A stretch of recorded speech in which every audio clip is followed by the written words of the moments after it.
So we have an interesting set of panelists with us who are going to discuss the next wave of AI which we are seeing and the kind of investment we have seen in this space, the kind of high which AI has seen in India. We are going to discuss and bust the myths around whether it's a dot-com burst or it's going to last further. Hi, I'm Shom Palchaudhary. I'm the co-founder and partner at Bharat Innovation Fund. We are one of the early pre-Series A, Series A deep tech and AI funds out of India, started in 2018-ish, close to $100 million AUM under management. And so far, we have invested in deep science, hardware tech. Majority of our investments have been in what we call advanced software and AI bucket. And a couple of you guys might have heard about a company called Fire Compass in cybersecurity AI space that's automating and doing automated continuous red teaming, pen testing, changing the way cybersecurity pen testing is done. We have invested in a Gen AI sales companion company called Clodura, automated networks 5G company called A5G Network. So close to like 7-8 investments we have made in the AI space. And of course, the remaining ones have been in bit more deep science-ish space and as well as hardware tech. Hi, I'm Rahul Agarwala. I run Sensei Ventures. We are an AI-focused fund. So I've been investing in AI since 2017. So we made 16 investments. And we only focus on AI and AI-first companies, which means AI is central to what the companies do, the product, the value proposition. Some of our winners, and I'll give you local examples from Bangalore. One is Kioskin. It does skincare using AI. Then there is Skid.ai. They run call centers, automated call centers using AI for banks, for collection agencies. Then we have Flowworks, which does sales automation, actually, sales development reps. So these are just some, but happy to talk about more of them as we go along. Hi, I'm Sheetal Behel. I'm founding partner at Mirac Ventures and also GrowX Ventures Fund 1. I've been investing in the Indian ecosystem since 2012, since 15 or 16, only in one thesis, which is seed stage, B2B, and emerging tech. My association with AI goes all the way back to 2014-15, when I think like the first true blue AI bet, which is Matt Street Den, later called View.ai. We took that bet in 14 or 15. Since we've done a bunch. Most recently, out of the new fund, our last Gen AI related investment has been Able Credit, which is application to the financial services industry, in particular in lending. Happy to talk more during the discussion. Thank you. Thank you, gentlemen. I'll straight away get into the discussion mode. So in the investment space, we have particularly seen certain waves happening. At times we see Web3 getting a lot of investment. This time there are a lot of investment happening in AI. Maybe in future we might see more investment happening in the quantum space. So do you think it's just a certain wave happening or it is something for real? I want to know your views. So. One of you guys want to take it first? Go ahead. Sure. This is all I do. So I obviously believe it's not just temporary, right? Let me explain why. So last year, for example, about 500 billion was invested, close to 500 billion was invested in AI. 100 billion of that was venture, right? But the bigger money actually went in building data centers, AI data centers. So about 400 billion went into that. So that's the scale of investment going in here. And what that has done is accelerated innovation. When DeepSeek came out, everybody was surprised. Wow, they've dropped cost. They can now do reasoning. There is an open source model from China which does that. And that wasn't expected to happen because China was supposed to have been not having the best chips, right? But it's happening. And even in India, you're seeing innovation happen. So what I'm also trying to say, whether it's costs or the capabilities of AI, they seem to be going 10x every 6 months or so. And that kind of pace of growth, given all the capital it has, generates revenue. So it's not a wave. I mean, and actually historically, we always overestimate things in the short run, right? And underestimate in the long run. So you'll have the dot-com crash, prices went up crazy, everybody's, wow, this is the next big thing. Then 2000, the crash happened. But if you go longer term, then we built trillions of dollars of market cap of internet companies. So that in the long run, again, underestimated it when the crash happened. So that happens, but I think in AI's case, the pace of innovation, I've never seen something like this before. And that converting to actually revenues and products and revenues is happening very, very quickly. Yeah, so I would probably see if you look at, so today it's more of a Gen AI hype, right? But the AI hype probably started up in 15, 16, 17 kind of a time frame. So our first generation of investments we did was actually on the AI wave, the conventional AI wave, right? And then of course, things kind of started up, people were doing these models. We invested incidentally in India's first NLG, which is nothing but Gen AI, back in 2019, right? They were doing natural language generation, okay? And then of course the Web3 came. Web3, we probably looked at 100 plus startups, but in essence, it was a blockchain technology looking for a solution, right? That's what we understood. Even though there's a humongous hype, we fortunately stayed out of it. But then with Gen AI, what you are seeing is it's a significant change and shift in terms of both the pace and the quality. See, the concepts of chatbots, the voice models and so forth were already there. We invested in the first Gen AI natural language generation company. But 2022, when ChatGPT came out, it was on orders of magnitude faster, better, more cohesive, and so forth. And the last 2 years, frankly speaking, none of us have been able to even keep up with the pace. Things are happening every day. I mean, if you look at it, back in the early days, we were looking at Gartner reports, looking at the hype cycle, trying to predict what and when things will happen. Forget about those. Those guys will come in later, right? We started looking at blogs and reports by influencers, by experts in the field to just learn, to keep up. Forget about those now. Literally, you have to be on Twitter and Discord all the time to figure out what's going on in the market, right? But frankly speaking, the amount of innovation at that pace and the quality of even these Gen AI, agentic AI, tools that are happening, it is unprecedented, right? I myself, our team, we are using many of these tools just to, touch and feel it, and we are amazed. My productivity has probably gone up not maybe 3-4x, but at least 1.5 to 1.7x already. Sheetal? They've covered everything that I had to say, so I really have nothing much new to say, but I'll just reiterate couple of the points.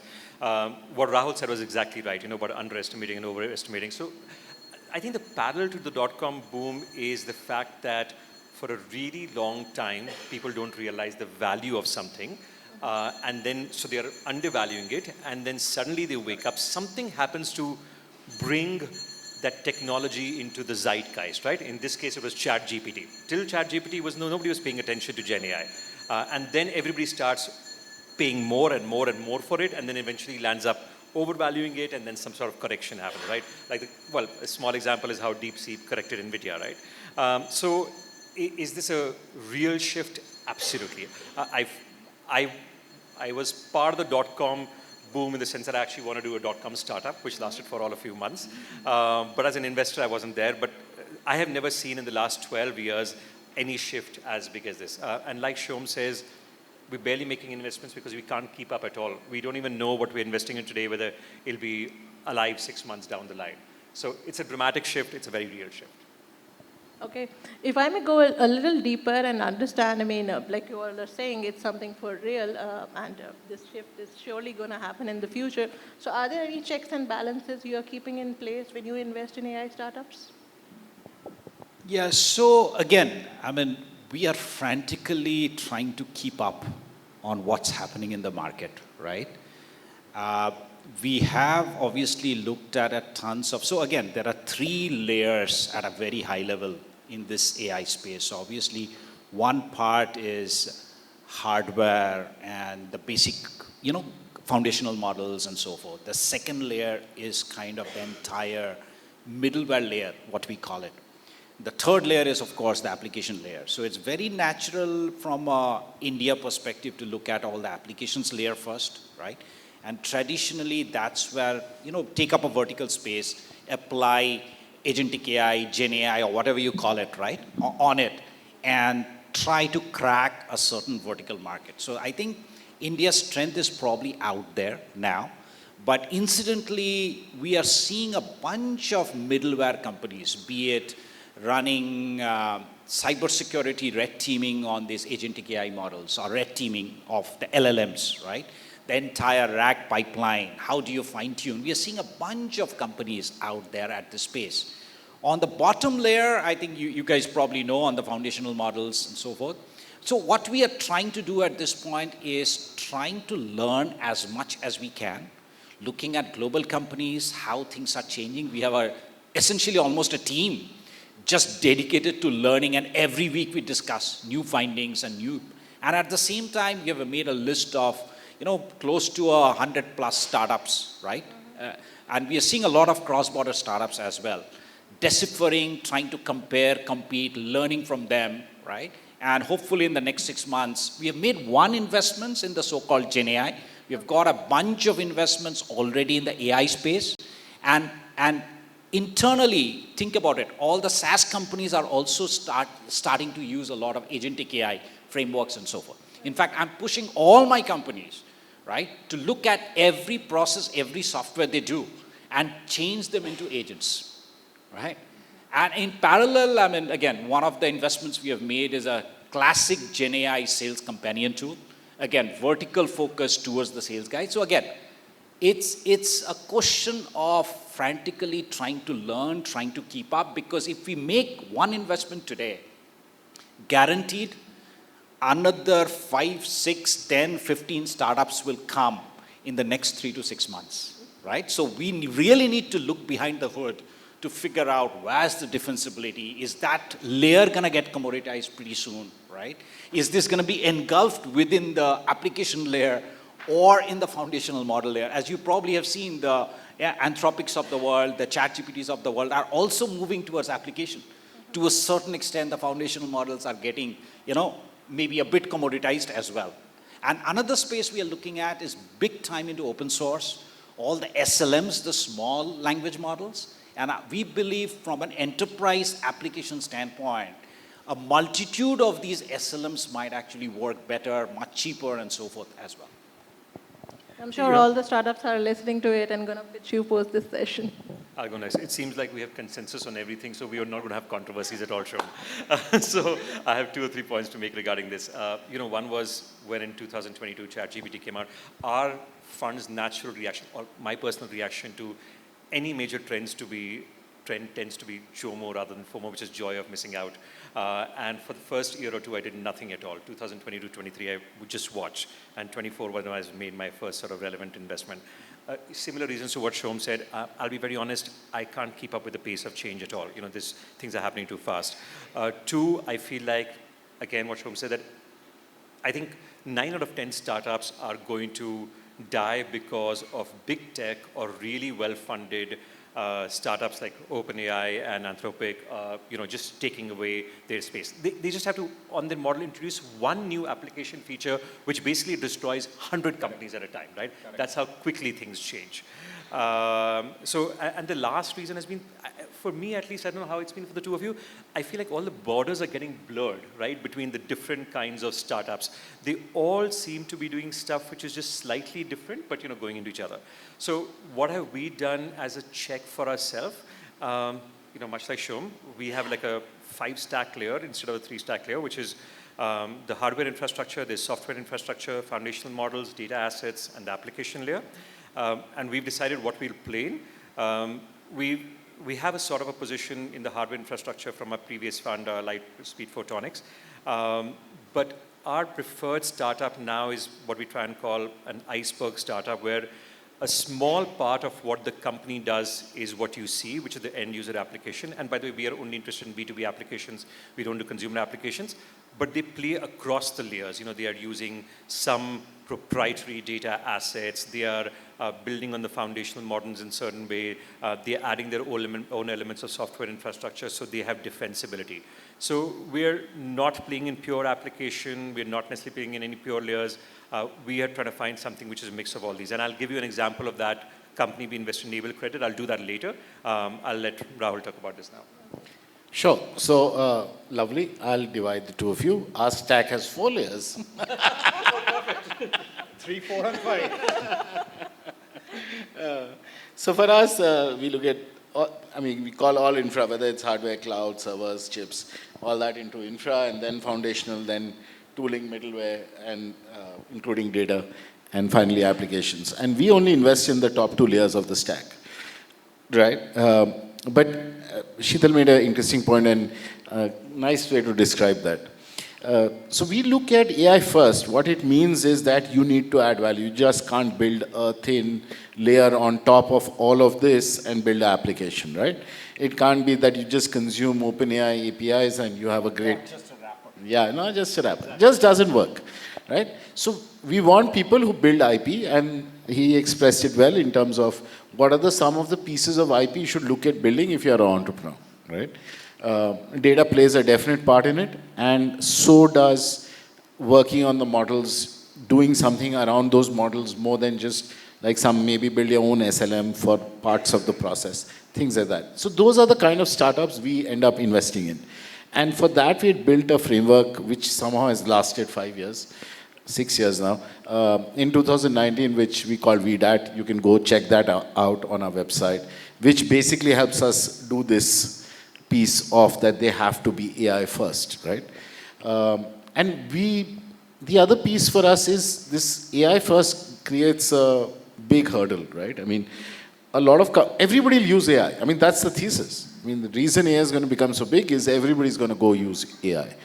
But we want to fund the builders and not just the users of AI. So that creates anyway a much smaller group which becomes relevant to us within this whole AI thing that's happening. And of course, we started investing in classical AI, of course, and I'll still look at classical AI companies. It's not that it'll be all Gen AI. It's typically a mix of that. Okay. If I may also take the liberty to ask each one of you, is there any percentage dedicated from your funds which you think you're going to invest in AI only? So I think, frankly speaking, so think about it this way. Today, every company, at least every software company is an AI company, right? So that way, if you are investing in software, you are investing in AI that way, right? So for us, frankly speaking, I think 60-70% of our fund, right, has invested. So if you look at our current fund, we have 16 investments, right? And then from our sister fund, we have another 8 investments. So if I look at the deep tech and AI fund, probably 10 investments in advanced software and AI. So either these are AI, Gen AI companies, or using AI first kind of an approach, solving a particular problem like cybersecurity or autonomous networks and so forth. 2 companies in hardware, but inherently they are using AI in some way or shape, right, to enhance their offering. And 4 companies in deep science, right? And 1 company out of that is using AI in a big way. Okay. So you can do the math. I have the shorter answer. We have no specific allocation for any sector, and he runs an AI-only fund. So. Yeah, so mine is 100%. So. What's the gestation period like when you're investing in AI startup? I mean, what kind of exit strategies are you looking at, and going forward in future? Like you mentioned, Sheetal, out of 10, 9 might fail. So going forward, there might be some consolidation in the market. There might be some M&As. What do you expect? I do all deep tech, emerging tech. I treat AI the same way. All of these have a really long gestation period.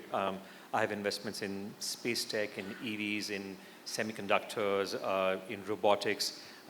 Typically, all these companies will be 5, 6, 7 years before they make their first set of revenues, which is why you have to be patient, and which is one of the things I often tell people that, everybody's jumping onto this deep tech bandwagon, but I feel like most investors don't have the patience and the mindset to do it.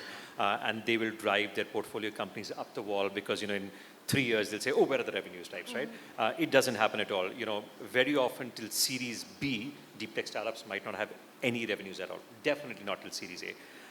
So this takes a while to play out. We are patient, not just with AI, but all deep tech. So I'm going to let him answer first because I'm going to take opposite stance from the two of them, I'm guessing. I'll do a bit of a middle ground out here. So see, I completely agree with Sheetal. If you are taking those space techs and, biotech, material science kind of bets, which we have as well, I think those are extremely long gestation periods, right? 3 to 4 years it takes for the product to get to a certain stage. You kind of do pilots, you do the qualification and so forth. But what happens in the deep tech world or deep science world, everything happens in big step jumps. For example, one of our biotech company, they are going through, it was a painful exercise to get them to human clinical trials. But once you finish the first phase, you have a 3x, 7x, 10x kind of a jump, right? In valuation, new investors kind of come in and so forth. On what we call the advanced software and AI, the gestation period is much shorter. So we come in when there's probably a very early product market fit.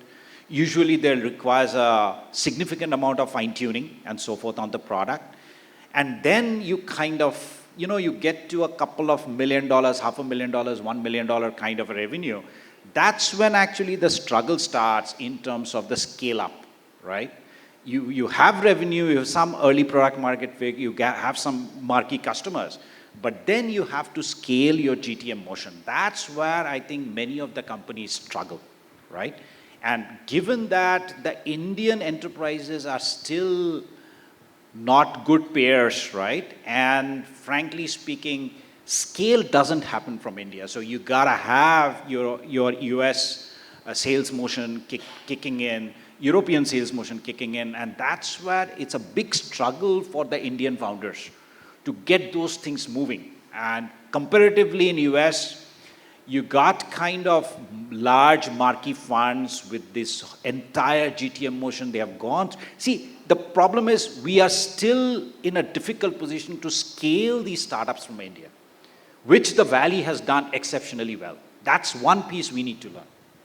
But I just going to make one point that, the $1 million or $2 million you were talking about, I ignored the pilot revenues. So you're probably referring to that. So, most of my portfolio companies will have in the 4th, 5th year, some half, 1, 2 million kind of pilot revenues. But in my mind, I'm talking about production revenues when you have the final product out ready. That intent, my mind just takes longer. But now Rahul has a contrarian view. Yeah, so if I go back 6 months also, if you'd ask me, so our internal benchmark was that we want our startup. So we invest post-product pre-revenue, right? Because it's very easy to talk AI, so I want to see something which actually works before I put in money. But when we say post-product, doesn't mean it's fully market ready. There's a lot of work left, right? So I, take Shom's point, and we do that work, and that's partly the expertise the fund has built, right? But we still expect the portfolio companies to go to $1 million in revenues within 18 to 24 months. That's the benchmark we have internally, right? This is 6 months ago. What we are seeing now, if the product actually has PMF and it's AI first and has really solved a problem well, the takeoff is much faster. Of course, most of these revenues do come from the US markets. But if you focus on the US markets and you get PMF, $500,000 from zero, from a standing start, from product launch to $500,000 in 4 months. We're seeing scale up from 250K to $1 million in less, again, the same 4-month period. So I think revenue cycles for AI products can be really quick. So I don't think there's a single one, but that 18 to 24 months would still be the longest you'd want patience for from a fund like us. We want to, so we also do mostly B2B, right? If you cannot monetize the product, the technology is moving too fast. See, unlike, let's say, biotech, which he was talking about, and getting human trials, there's a whole process around it, right? And you need to jump through those hoops before you can even get to market. You can't sell a product, drug without getting approvals. But that's not true about AI, right? That's not true about AI SaaS products. And unless you monetize and you build some sort of moat, because once you only work with customers, do you really learn everything about your product, exactly what the workflow should be like, what kind of data works, fine-tuning your models, all that just gets perfect once you have paying customers.